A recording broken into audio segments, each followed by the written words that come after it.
ഇന്ന് ഒരു പുതിയ പായസം വയ്ക്കുകയാണ്. കരിക്ക് കൊണ്ടുള്ള ഒരു പായസമാണ്.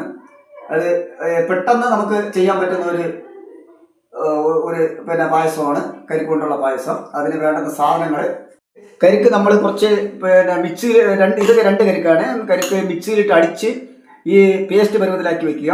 ഈ 2 കരിക്കിൻ്റെയും വെള്ളം വേണം.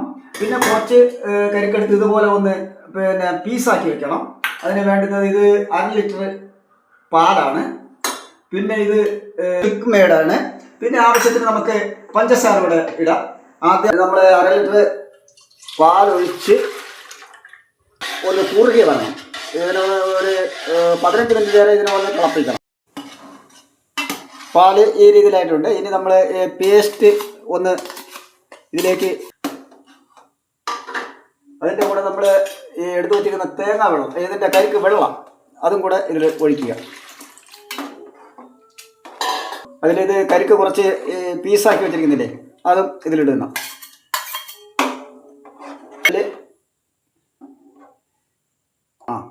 മിൽക്ക് മെയ്ഡും കൂടെ ഇതിലൊഴിച്ച് നല്ലവണ്ണം ഒന്ന് ഇളക്കുക.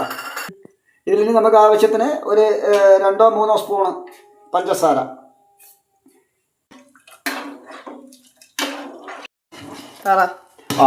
ഇപ്പോൾ പായസം ഏകദേശമൊക്കെ ഒന്ന് റെഡിയായി, കുറച്ച് തിളച്ചെല്ലാം ക്ലിയറായി. ഇനി ഇതിനെ നമ്മൾ ഒന്ന് വാങ്ങി വേറൊരു പാത്രത്തിലേക്ക് ഒന്ന് മാറ്റണം. പായസമായിട്ടുണ്ട്. ഈ കരിക്ക് ഇത് ഒന്ന് തണുത്തതിന് ശേഷം നമുക്ക് കഴിക്കാവുന്നതാണ്.